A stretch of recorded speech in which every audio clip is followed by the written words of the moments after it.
A long topic that always gets brought up, and I always wonder about this, is Die Hard a Christmas movie? Brunch, brunch. Um, what? See, everybody has different definition of what's a Christmas movie.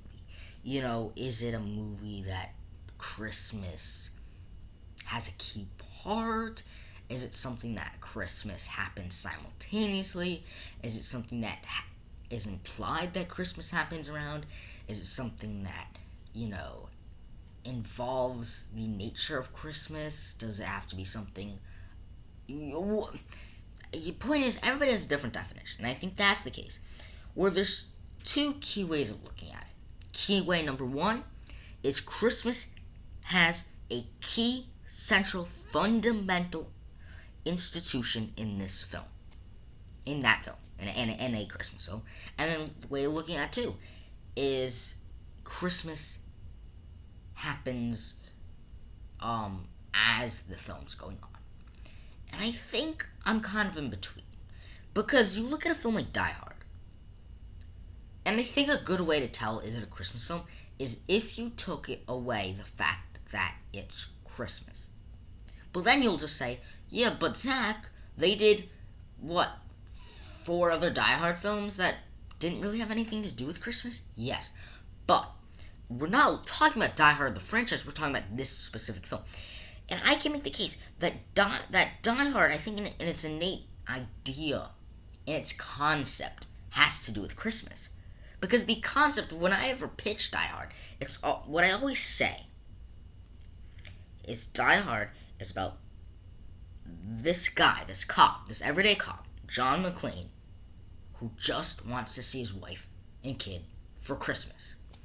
And I think it's not like, oh, gotta buy a Christmas tree and gotta plan the family dinner and I gotta do. While it has nothing to do with traditional Christmas traditions, I think Christmas plays a key part because I think if you take away the Christmas element of Die Hard 1, I'm not talking about the other Die Hard films, of Die Hard, the original 1988 classic. If you take the idea that it takes place during Christmas, then you're just left with this guy just trying to see his wife. And I think it makes it more compelling when you have this idea of he's trying to just spend the night, just spend Christmas with his wife. And so I can get if you don't see this as a Christmas film, but I think it's kind of this idea of, well, some people spend your it's the John McClane Christmas. I think that's what it is.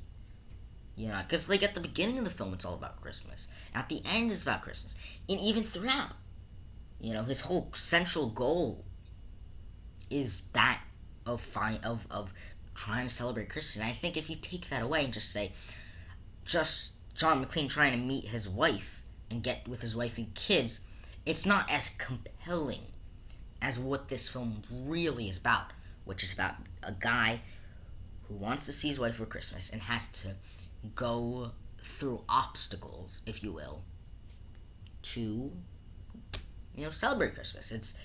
Yes, it has very different from many Christmas films where about a husband or a wife trying to get to the family dinner or whatever. But I don't know. For me, I've always looked at it as a Christmas film. What about Lethal Weapon? That's another one. Lethal Weapon, is that a Christmas film? No. I mean, Christmas, it takes place during Christmas, but Christmas hasn't nothing really to do at all. Like you could have set that at any time period and it would have no fundamental part of the film. Versus Die Hard, I feel like part of the premise of the first Die Hard is that a guy wants to see his wife and kids for Christmas, and they're hostages, and so. And then Home Alone, I guess, is that a Christmas film? Yes, because the whole idea of Home Alone is that Kevin is home alone for Christmas. Christmas has a key fundamental idea because why did the family leave? Because it's Christmas. Why is Kevin home alone and these bank robbers are gonna rob the place? Because they're not home because of Christmas. Why do they steal during Christmas? Because no one's home. And I think that's the idea. Is that if you took the idea of Kevin wanting to be with his family for Christmas, if you take that idea, if you take it being during Christmas in Home Alone 1 or Home Alone 2, I think it takes away from the film because I think part of it is about family. I think part of it is being with your family for the holidays and Kevin missing out on that. And then, I just think for me, Home Alone is part of the identity of Home Alone is that it's this guy, Home Alone for the holidays, this kid who essentially has to spend the holiday season by himself. And I think that's because if you took the idea of Christmas out of Home Alone, then what are you left with? Essentially, you're just left with the guy home alone, who bank robber is trying to rob him, but ultimately it's still just a kid home alone. And why are the family out again? And what's? I just think there's something significant that make the film pop that it takes place during Christmas. So, those are kind of some films that kind of I think have an effect.